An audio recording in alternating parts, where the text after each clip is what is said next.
I don't know, umulib siya, pwede pa, pero ibalibaran yun ako, hindi yun pwede. Gusto siya, di mo resign siya. Ana. Pero, para na ako, kung ganing sa Bunga Dilote, there are 691 barangays. So, times 691 kapitan, o sa konsehal, times 8. Usahay, di nakakabantay, ana. Siguro sa HR siguro, parang human resource, nga mo nang hire ng mga tawhana. Or, once nga na-reklamo, ay nadagway nato may bawaan.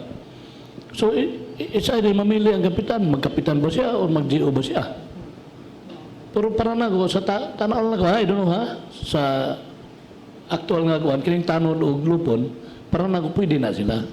Kaya ang gidawat nila, honorarium. Di mapareha ng kapitan o mga konsyalde. Kwarta ka po sa gobyerno. Kwarta sa gobyerno, pero honorarium naman good. Kailangan sweldo. Honorarium na. I don't know ha. Sir, ako lang klaro sa lupon, pwede ka na ako mismo nga na ako sa government, pwede mo ako malupon member sa among barangay. Correct. There's no restriction. It's even encouraged. Dili na siya sa akong may bawan, dili na siya. Mo-receive Sa lupon ka lang. honorarium, di? Wala pa ko na ulupon, sir. Pero kung tagaan ko, receive gyapon kay it's not wala may restriction Additional na work man na po siya. Klaro man kayo sa sir, sa local code nga pwede man. Official time ko kung mag-hearing ko dito sa barangay, for example, sa Lupon, sa KP. So, official time ko dili ko absent sa opisina. Then katong imong gi-mention mga nahisgutan din ninyo ni PD Bater na about katong ingon nimo nga i-research niya. Sa to atong gikuan. Dili i-research kato akong istorya ako ara to katong double compensation. Kay magkita pa man mo ni PD, so di na po na ako i-preempt sa iyo niya iyang istorya. Correct. Thank you. Kung tingali din. Dating kapitan siguro. Ato iparesearch sa DILG. Whether an ang usa ka tao gadawat og honorarium sa gobyerno, then makatrabaho mo bagyapon sa another position where there'll be a double compensation, di ba? Ang meaning sa honorarium, whether an honorarium will be the same meaning with salary, di ba? Yes, yes, sir. Sige, future pa na, sir. Sa future. Future discussion. Manay Assignment. gwapo na ka sa Bring opisina. home assignment. Because as the time goes on, you can get experiences. Yes, sir, and yes, then you resolve it, or it becomes your experience. Yes, sir. I'm just curious, kanang bitong sa lupon, kanang usahay di man mo itong gipang patawag to sa lupon para masitel ang dato. Muna matagan lang certification sa lupon para maadto na sa korte. Usually, how is the percentage na maka-settle o dispute ang lupon at their level? Sa level. Taas kayo ang percentage nga kwan. Very few ang ma-certified to file action sa other agencies or courts. Katong mo ingon ma'am, di mo tungha. There is a klaro kayong process ana kung dili mo tunga si complainant unsay consequences, dismiss the case, etc. Kung dili mo tunga si respondent, may consequences. So ang barangay amo jud nang gitudloan i-follow yun. Dili nga pwede na ay mga kuan ma'am complainant mo ato dito kap tagay ko certification to file action kay di ko magigusay, dili na pwede. It's a process, you have to follow the process. So, bali, tanan nga mga gusto nung ikaso before going to court, pag-agigid sa lupon, that is mandatory. All disputes involving individuals of the same city or municipality, lupon dyan na siya. There are exceptions. Na exception, mga cases, like example, imong kontra gobyerno, kukihan ako ang LGU, particular LGU, that's exempted. Na several exemptions. Nga di na ka moaging barangay. Pero generally, moagi jud sa barangay. Og labor case po din ang po. Labor case din labor po. case, Nasa nang itemized na siya, mga accepted Pero mga kanang- cases. Criminal. Ingon pa dita. Depende. Kanang kinawat ng mga ginagmay. Moagi man na. Mga petty Yes. crimes. Na siya specified yan sa local code, sir. Isa ka chapter na siya sa local government code about katarong ang pambarangay. So, ang among ipasabot yun sa barangay, it's a process, ha? Ikaw, kapitan ka, makulbaan din ka kay na inisulod nga naka-Amerikano. Tagay kong certification to file action. Daga na, manang itudluan, gi-empower na to ang barangay. Mga starstruck Dili kayo. sila dapat madiktahan. Kay katarong ang pambarangay, it's barangay inyo, ana. So, dapat kabalo yun mo, ana. Dayon, pwede mapatawag ba po ang palitan pulis kay na dito splatter nga mo testigos dito sa lupon nga As magsisettle? witness, Yes. pwede. Anybody can be a witness as long as Yeah, dayon- personally a witness daw. kay basig balibad nga diri ra ko sa korte mo kuan Ang kay witness langan ba- nagsamot additional ba nga Ang witness nga, klaro kay naka-witness siya, then gi-involve ma-invite siya sa punong barangay, for example, for mediation, kung di siya mutunga, na po'y consequence sa iya as a witness. Dili lang ko sure, unsa na siya, contempt ba na, you can be held in court. Kay murag small court man na siya.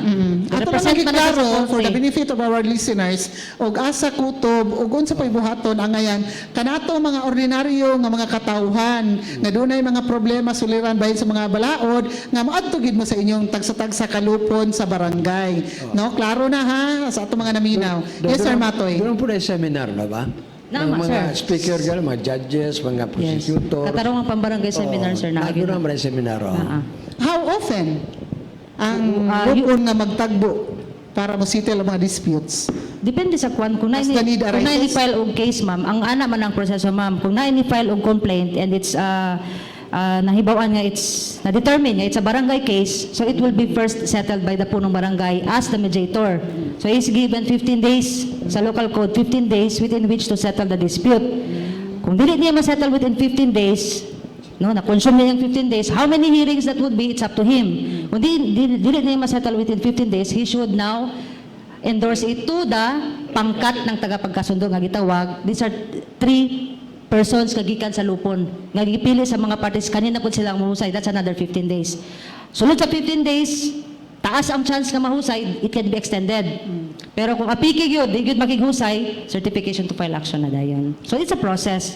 Kasagaran ay tabuya ka ng mga away sa silingan, no? Oo, Mga no. chismis, Oo, o usahay mo, mag-igsuon ka pa, mga mag-igagaw. maningil sa utang ba, no? Yes. Wala na yan. Chismis, Mga chismis. karaganan. Mga na, ma'am. Lagi, mga family feud, mga chismis, mga silingan, yuta, or katong mga kananaabang. Klase-klase na Naningil og utang, nga dili na mo bayad, maglikay-likay. Pag situlo, sige. Bahay dos kaptangan, imong kaldero, akong kawa. Muna mga usual, no? Muna nga, mga nitty-gritty details mo sa barangay nga, makatawa po ka nga, balik mo ng kasuha, si Kuan, ana, no? Siguro. Pero importante kay ng kwan, ma'am, katarungan pambarangay, very important na siya kay ang kwan ang tumong gyud sa katarungan pambarangay, mauli gyud ang kabubuton sa maragsilingan. Mo gyud na iyang tuyo kay it will redound eventually sa peace and order sa barangay. May imagine mo kung walay Yes, katarungan pambarangay di sila masettle, di na magtingganay taman sa taman. Dayon, ma-clag up pagayaan sa korte, kaya tuwa man dito sa ginagmay kay nga kaso, tuwa man sa korte. Yes. May na masitel daan sa barangay. Unya na mo pag chismis niya. Masitel ba kayo sa barangay? Kani silang duha, mag-abot din silang barangay sa lupon. Chismoso. Magsitulo, sige. Bahay tas anak, imong magkamagwahan, ako kamaghuran. So, ipili mong bugdili, Auto, imong auto, ang driver ako. Imong auto, driver ako.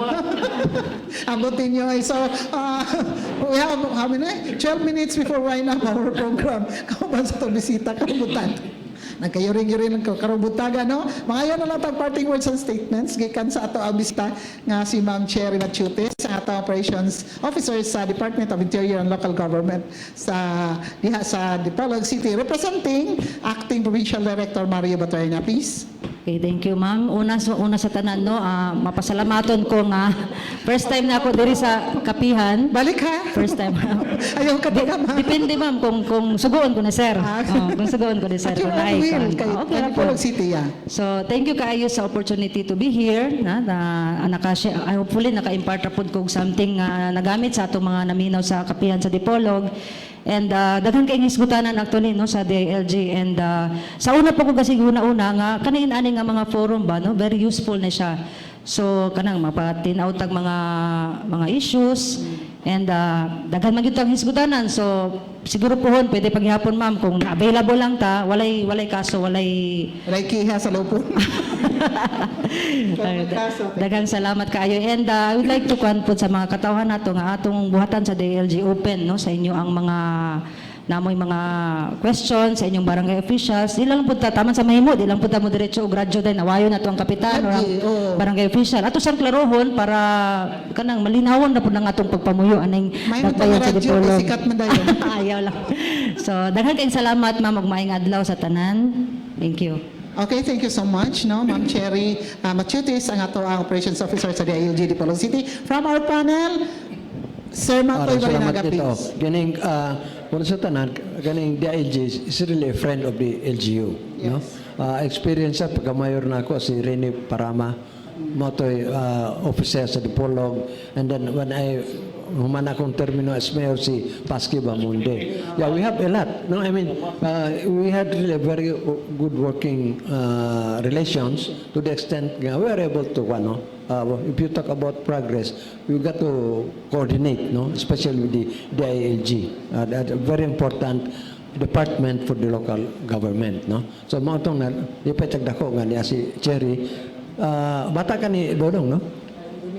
Dominador, Massachusetts. So, amigo na ko to. Nahimo to provincial director dire, no? Huwag nalipay po nga si board niya karon dire, at least nakatag siya sa opinion, nakadungog siya nga kinanglan ang local government po tabang yun sa mga pobre, diba? Okay. Salamat po. And happy Sunday. Okay, thank you so much, Sir Matoy Barinaga, and also Board Member Ronilio Boyd. Mapinang yung nagawa nga, ang Diogenes nas tuong baga na mo, sa wala ang kuwa, pag-abot sa ombudsman na sa mong ulo, hagba yun eh. Nang careful yun sa among activity, labi na ng mga executive. Sa pag-inter ni mo? Sa legislative, di kayo.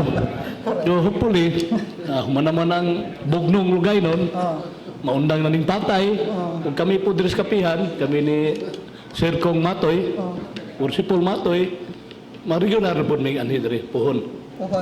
Okay, yes, thank you so much, no. Ito lang i-announce, no, nga karong June 30 mo may pag-assume sa mga bagong mga incoming officials, so to speak, dayon. Ato mo isaaran si Vice Governor Senen Angeles nga magpasalamat po sila, no. Pasalamat po sila dahil sa pagkapihan siguro para sa ilang mga constituents, no. Makatungha po katuban na to na mga panelists, no. Kay naman ang eleksyon. And July 7 ato ta mag-live tax, no, birds pohon malawing Ginoo willing dito sa Dipolog School of Fisheries. TESDA atong bisita kauban ni DILG Acting PD Mario Baterna. Dito ta sa Dipolog School of Fisheries. Gihingnan ko ni Alan bakatan karong sa Friday, no, kauban ni Eman. Dito tapuhon maring Ginoo sa July 7. Hisgutan na to bahin TESDA. By DILG, yes. Na ba sila? So kung DLG, mga muna anak sa PECD, no? Maman siguro na. Muna original, sir, ang PACD, Presidential Assistance on Community Development. Mga na siya origin gid sa DILG. Dahil ni-evolve na siya at tunaw nga DILG na siya. Nahimo pa nag-ministry, no? Nahimo ang ministry, then DLGCD, daghang ngalan, daghang nagin. Na-evolve siya ba? Ug sa mini katsaw na god PSD famous ka ito. Kaon na yun. Ano ba nanamilit na mo duha ha? Taka lang mo niya. Aputlan ta karon. Okay, thank you so much sa atong nagdala kinabuhi sa atong kapihan sa Palawatag Domingo nga tanan. Silver Tadeti ko din Duyana sa atong social media live kita YouTube and of course sa Facebook, Twitter.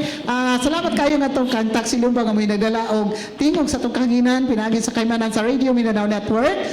Dito sa istasyon sa atong broadcast center to dito sa Danny Luod atong station manager nga si Mr. Edgar Dagumo. To God be all the glory. Thank you God for the gift of life. O yung man sa atong pamilya sa ato ang kapihan sa Dipolog matag Domingo nga tanan nahatagan kita og maayong paglawas ra usab o kauban sa ato mga minahas kinabuhi. And of course, next Sunday, see you soon. Kini si Edith Petito mo yung regular anchor and host sa kapihan sa Dipolog yung kaninyo.